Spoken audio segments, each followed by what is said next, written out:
I'll just pan around my first view in this square, which I suspect is one of the main squares. It's not the main square.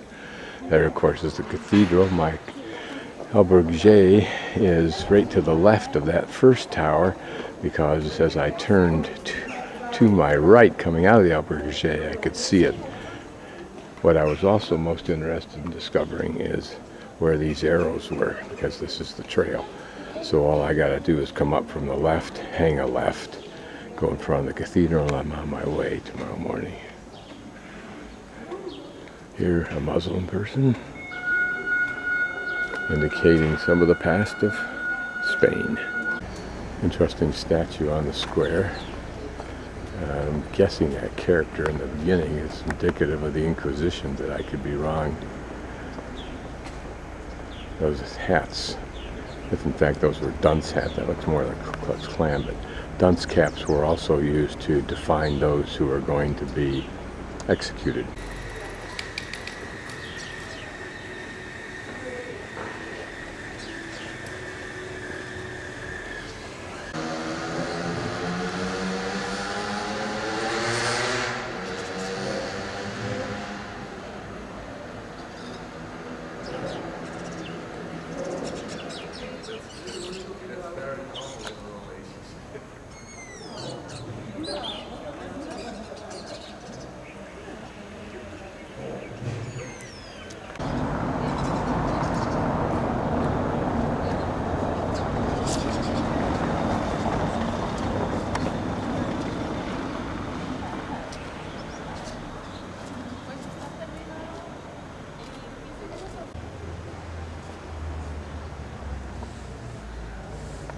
Some of this is Antoni Gaudi, whom we saw in his building, sitting in front of his building in Lyon.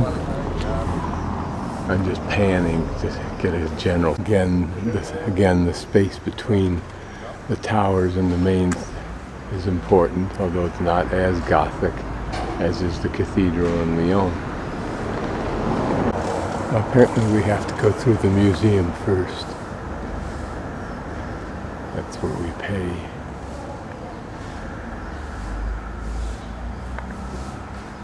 I'll go up, look at all this a little bit more closely in a moment. Certainly has all been cleaned up, that's for sure. Looks very nice.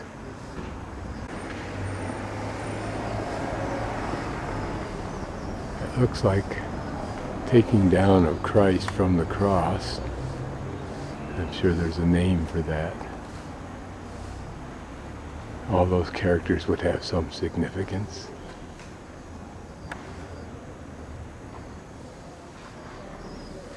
Perhaps Christ getting in a little beating of his own with the merchants or lenders or something, I don't know.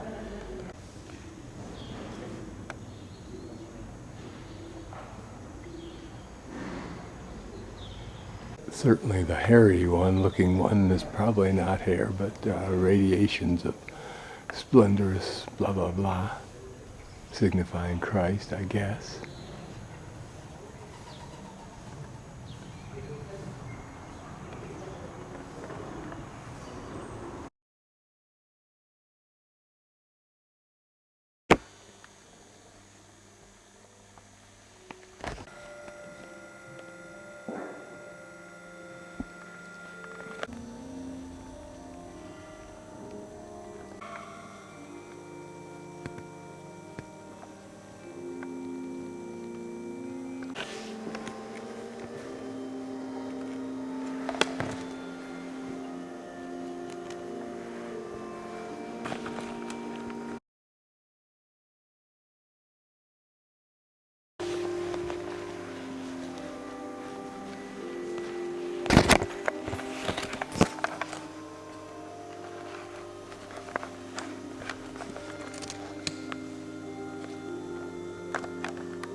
So the museum we visited was on the other side of that wall. Now we're entering into the cathedral area.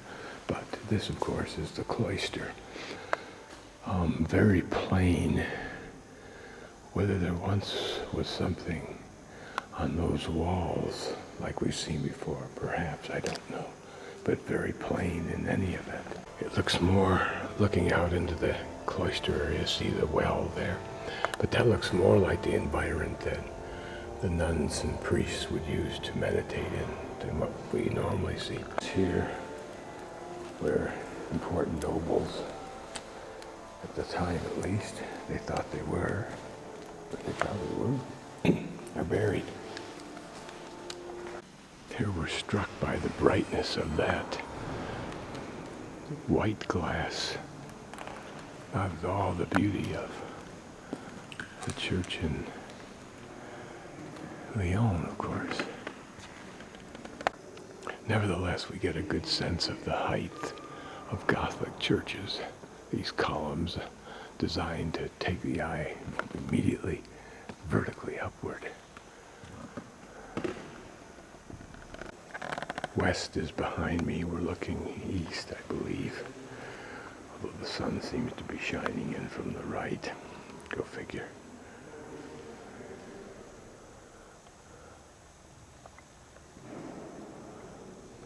There isn't that incredible sense of beauty and color that you got in Lyon. Notice how this column has a pinkness to it. That's some product of the restoration. Did they paint it? Was it the kind of stone that was used? And up there on the column just behind it to the left, you can see at the top a slight bit of pinkness. And up here close, it looks like it could be the stone. Because here we see gradations of that pink color.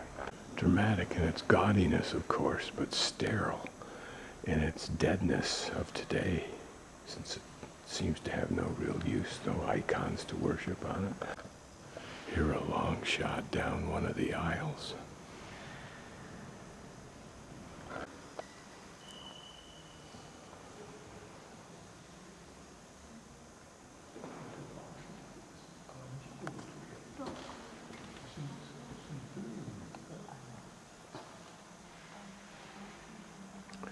The stained glass seems sparse and rather ordinary overall.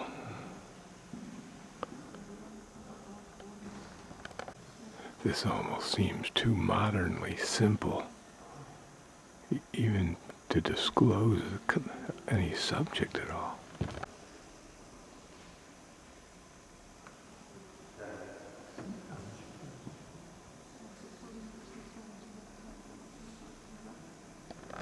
Here a look at another rich wood-carved choir. And there, balconies for the organist. Don't know what they would have been used for in the past. Doesn't appear to be the sounding board unless that also functions the same way.